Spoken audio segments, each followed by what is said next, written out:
Halo guys. Hai. Jadi kita dari kelompok 5 kalkulus ingin menjelaskan materi 9.5. Nonton ya. Simak loh ya. Oke, kita akan masuk ke uji konvergensi atau dalam bahasa lainnya adalah convergent text. Yang dimana ini sangat relate banget sama namanya deret berseling. Jadi misalkan kita punya suku barisan positif yang dimana misalkan ini adalah AN dan nilainya setiap AN ini ditambahkan 1, ini hasilnya akan menurun atau nilai dari suku selanjutnya akan menurun. Nah, ini itu sama aja seperti memenuhi syarat dari AN tambah 1 hasilnya akan atau nilainya akan kurang dari AN. Berarti syarat itu dipenuhi dong. Nah, deret berseling ini maksudnya berarti apa sih? Nah, ini tuh kayak pola-polanya ini berbeda satu dengan yang lainnya, tapi dia tuh masih dalam tone atau beat yang sama atau nada yang sama. Jadi kayak punya pola atau istimewaannya sendiri. Seperti itu. Misalkan di sini adalah A ke-1 atau suku pertama, suku ketiga, dan suku ganjil selanjutnya ini berjumlah positif. Sedangkan suku 2, 4, 6, dan suku berat lainnya adalah negatif. Lalu kalau misalkan suku pertamanya negatif gimana? Boleh apa enggak? Apa saja boleh, tapi dengan catatan tetap ya ini deretnya berseling. Jadi kalau misalkan ini mau negatif, selanjutnya positif. Yang selanjutnya lagi adalah negatif dan selanjutnya adalah positif. Jadi intinya adalah itu. Yang penting ada nada ataupun polanya itu sama dengan satu dan lainnya. Oke. Jadi di sini gimana sih cara kita mengkaji atau kita menganalisis dari si konvergensinya itu, dan apa sih itu sebenarnya si konvergensinya itu? Nah, jadi kalau misalkan dari konvergensi itu dia itu untuk membuktikan bahwa si nilai dari sukunya ini adalah dia sama atau mendekatinya itu hasilnya sama tidak, seperti itu konvergensi. Jadi cara kita menganalisisnya itu yang pertama adalah kita bagi dulu nih dengan jumlah parsial. Apa sih itu jumlah parsial? Nah, jumlah parsial itu adalah hasil penjumlahan beberapa suku pertama dari daerah. Misalkan parsial 1 adalah A1, parsial kedua adalah jumlah dari A1 dikurang A2, dan jumlah parsial ketiga adalah hasil dari A1 dikurang A2 ditambah A3. Jadi ini tuh berkenaan atau sama aja kayak S2 ini hasil dari A1 dan A2 dan selanjutnya seperti itu. Nah, jadi dari jumlah parsial genap atau ya hasil penjumlahan dari beberapa suku yang genap yakni S2, S4, S6 ataupun S selanjutnya yang genap, ini nilainya ketika dihasilkan maksudnya hasil dari si parsial genapnya ini, si S2 dan S4 nya akan meningkat kalau misalkan dibandingkan dengan S1 dan S2, S3 dan S4, nilainya akan meningkat. Dan meningkatnya ini dia punya atap yang atau enggak dia punya batasan yang emang si S2, S4 nya ini nggak bisa di reach out atau nggak bisa ditembus oleh si parsial genapnya itu. Nah, kita sebutlah misalkan S aksen seperti itu. Nah, sedangkan bagaimana dengan jumlah parsial ganjilnya? Misalkan jumlah parsial ganjilnya S1, S3, dan S seterusnya yang ganjil, maka hasilnya akan menurun. Nah, menurun itu jika dibandingkan dengan S2 dan S1 ya seperti itu ya. Nah, menurunnya ini nggak menurun mau seperti itu kan, tapi menurunnya tetap perbandingan S1 dan S2 atau S3, S4, dan dia tuh dibatasi atau enggak dia punya batasan low atau dia punya ubin yang emang nggak bisa ditembus oleh si parsial ganjilnya itu. Kita sebut saja si S aksen 2. Nah, si jumlah parsial genap dan si jumlah parsial ganjilnya dia ini kan sama-sama ini ya, ada yang meningkat, ada yang menurun, jadi itu saling mendekati. Nah, dan dia juga punya batas-batas. Nah, makanya itu juga dia punya syarat tambahan lainnya, yaitu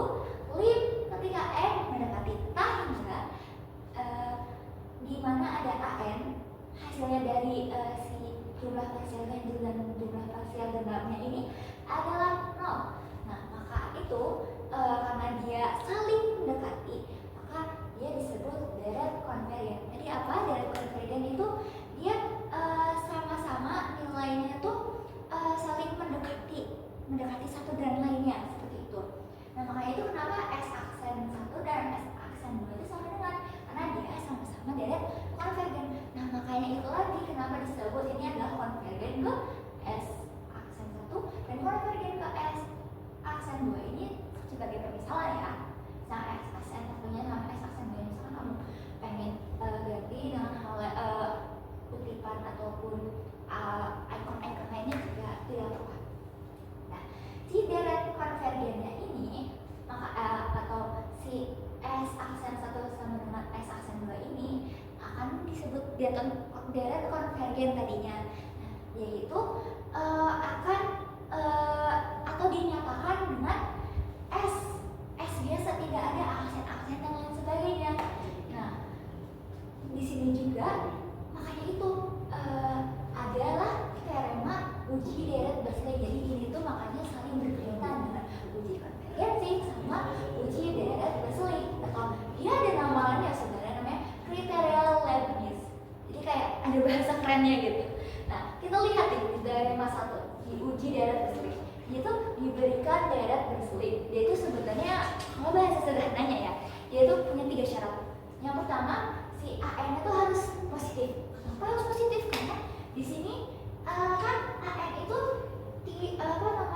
harus lebih besar daripada 0. Berarti kalau kita jabarkan dengan angka lebih besar dari 0, berarti positif. Berarti dengan kata lain AN-nya itu harus positif. Nah, si AN-nya ini juga harus ketika dibandingkan dengan AN ditambah 1 atau suku positif lebih dari 1 tingkat dari yang AN itu harus nilainya memenuhi syarat AN-nya itu harus lebih besar daripada AN atau kayak istilahnya tuh dibalik aja sama kayak ini. Syaratnya itu AN satunya itu harus lebih kecil daripada AN. Nah, ini tuh kayak dibalik aja ya tandanya. Sebenarnya tuh sama aja nih. Tambah 1 lagi, dan dari sini mulai syarat tambahan juga ketika dikenakan limit n mendekati hingga untuk AN, yaitu hasilnya sama dengan 0. Hasilnya sama dengan 0. Kenapa? Karena tadi juga sudah dibuktikan dengan jumlah parsial genap dan jumlah parsial ganjil. Ketika digabungkan dia akan mendekati sesuatunya itu apa? Sesuatu itu adalah 0, seperti itu. Nah, ketika sudah pertama dia positif, yang kedua ketika nilai ditambahkan dengan nilai-nilai lainnya dari AN dan AN plus 1 itu dibandingkan sama limit n mendekati hingga untuk AN sama dengan 0, ketika sudah didapati 3 kriteria ini, maka dapat disebut deret konvergen atau deret yang dia itu mendekati sesuatunya itu apa? Adalah 0, seperti itu. Nah, di sini juga sebenarnya ada semacam error nih teman-teman. Sebenarnya apa sih tuh error bond? Nah, error bond itu ketika kita misalkan tadi juga ada jumlah parsial genap, ada jumlah parsial ganjil. Sebenarnya ada nggak sih kayak ketelitian itu kenapa bisa tiba-tiba ada pembuktian dari seperti parsial genap, parsial ganjil? Pasti ada sesuatu yang melatar belakangnya hal itu dan menguatkan analisis dari uji deret berseling ini. Nah, ini namanya disebut error bond, di mana dia ini bukan urut mutlak.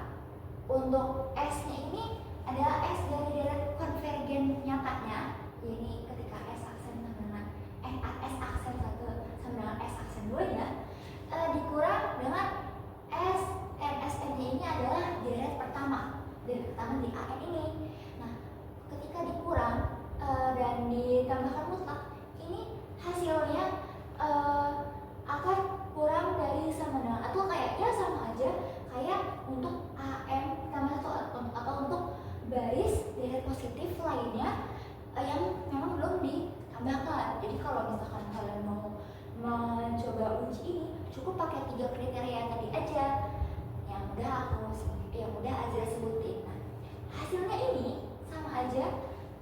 Kesalahan maksimum dari untuk syarat-syarat yang limit n mendekati hingga untuk a yang benar 0 ini kesalahan maksimumnya ya, S ini akan kurang dari sama dengan atau ya sama aja sama kayak suku pertama yang diabaikan seperti itu, atau suku pertama atau suku selanjutnya memang diabaikan seperti itu. Jadi dari sini pertama kita udah mengetahui dari suku positif lainnya yang menurun. Nah, setelah itu kita buktikan di situ, setelah kita analisis nih, ternyata memang sateliti itu kalau untuk pembuktian dari uji deret Bernoulli seperti itu kawan-kawan. Jadi kalau untuk kalian yang pengen membuktikan hal ini sebenarnya ada beberapa teorema lainnya. Tapi untuk penguatan di sini kalian cukup mencek dari kriteria 3 tadi, sama kalau memang kalian yang ingin membuktikan apakah analisis dari 3 tadi itu sudah berhasil atau belum, kita coba pakai analisis yang ini, yang error bound ini untuk membuktikan sebenarnya apakah benar ini sudah termasuk 3 kriteria tadi. Oke. Selanjutnya akan dijelaskan teorema berikutnya, ada teorema kedua, yakni akan dijelaskan oleh rekan saya, yakni Nur Ayana Azza. Seperti itu. Sampai jumpa. Halo semuanya, di sini aku akan menjelaskan tentang teorema 2, di mana di teorema 2 ini ia mengatakan bahwasannya jika ada sebuah deret sigma mutlak UN yang konvergen, maka sigma UN-nya juga pasti konvergen. Dalam kata lain, jika ada sebuah nilai yang mutlak konvergen, maka nilai itu atau deret itu juga dikatakan atau juga pasti itu adalah konvergen. Nah, dari pernyataan itu kita dapat membuktikan menggunakan sebuah trik di mana kita akan mengambil sebuah baris baru yaitu Vn, di mana Vn sama dengan UN ditambah mutlak dari UN. Nah, dari definisi itu dapat disimpulkan bahwasannya 0 itu kurang dari sama dengan Vn dan Vn kurang dari sama dengan 2 kali mutlak UN. Kenapa bisa seperti itu? Karena mutlak UN sendiri itu memiliki 2 nilai, yaitu nilai positif dan juga nilai negatif. Nah, saat UN itu bernilainya positif, maka sama aja Vn sama dengan UN plus UN, yaitu sama aja 2 kali mutlak UN. Dan saat dia bernilai negatif, dia itu akan bernilai Vn sama dengan UN min UN sama dengan 0. Nah, dapat disimpulkannya yaitu adalah 0 kurang dari sama dengan Vn kurang sama dengan mutlak 2 kali UN. Nah, sekarang kita bisa asumsikan bahwasannya mutlak UN itu konvergen berdasarkan uji banding tadi, sehingga sigma Vn juga pasti konvergen. Nah, selanjutnya kita akan pindah ruas Vn dengan UN sehingga didapatkan nilai UN yaitu sama dengan Vn dikurangi mutlak dari UN. Nah, kita sudah tahu bahwa keduanya ini adalah konvergen atau sigma Vn dan juga sigma mutlak UN itu adalah konvergen. Nah, sigma Vn sendiri itu konvergen dari uji banding tadi, dan sigma mutlak UN ini konvergen dari asumsi awal kita. Nah, selanjutnya karena keduanya sudah konvergen, maka berdasarkan teorema linearitas diperoleh bahwasannya sigma UN juga dikatakan konvergen seperti itu. Nah, selanjutnya teorema 3 akan dijelaskan oleh teman saya, yaitu Clara Karagina. Terima kasih. Dadah. Baik, untuk teorema 3 ada uji rasio mutlak. Uji rasio mutlak ini untuk sebagai alat untuk menguji bahwa data hingga ini akankah konvergen atau divergen. Nah, misalkan sigma UN adalah data dengan suku-suku tak nol, dan misalkan limit n mendekati hingga untuk mutlak UN kelas 1 ada 3 ketentuan jika rho kurang dari 1 deret divergen secara mutlak dan karenanya konvergen. Yang kedua, jika rho lebih dari 1 deret divergen. Dan yang ketiga, jika rho sama dengan 1, uji ini tidak dapat disimpulkan. Nah, bukti dari teorema 1 dan 3 merupakan hasil langsung dari uji rasio. Untuk yang kedua, bukti yang kedua, rho lebih dari 1 itu deret divergen. Kenapa rho lebih dari 1 pasti divergen? Nah, di sini dari uji rasio yang asli kita bisa menyimpulkan bahwa divergen. Namun, di sini kita mengklaim lebih dari itu, yaitu bahwa divergen. Yaitu maksudnya adalah kalau rho lebih dari 1, maka ada titik di mana rasionya itu terus lebih dari 1. Yaitu nih, limit n mendarat theta hingga untuk mutlak un plus 1 per un lebih dari 1. Maka untuk yang cukup besar, katakanlah hal ini pada gilirannya mengimplikasikan bahwa untuk semua sehingga tidak mungkin bernilai 0. Nah, kita simpulkan melalui uji suku ke n bahwa divergen. Atau mungkin yaitu suku-sukunya makin lama makin besar, bukan mengecil. Yang kedua, suku tidak mungkin 0, suku tidak mendekati 0. Kemudian yang ketiga, syarat dari konvergen sudah gagal atau uji suku ke n-nya dan deret pasti divergen. Seperti itu untuk teorema 3. Kemudian ada teorema 4, selanjutnya ada Mareno. Baik teman-teman, sebelum kita masuk ke teorema keempat, seperti yang kita tahu dalam matematika, itu ada yang namanya sifat komutatif, di mana sifat itu jika A ditambah B itu sama hasilnya dengan B ditambah A. Yang artinya sifat komutatif itu selalu berlaku untuk penjumlahan dengan angka yang berhingga. Namun bagaimana kalau angkanya itu tak berhingga banyaknya?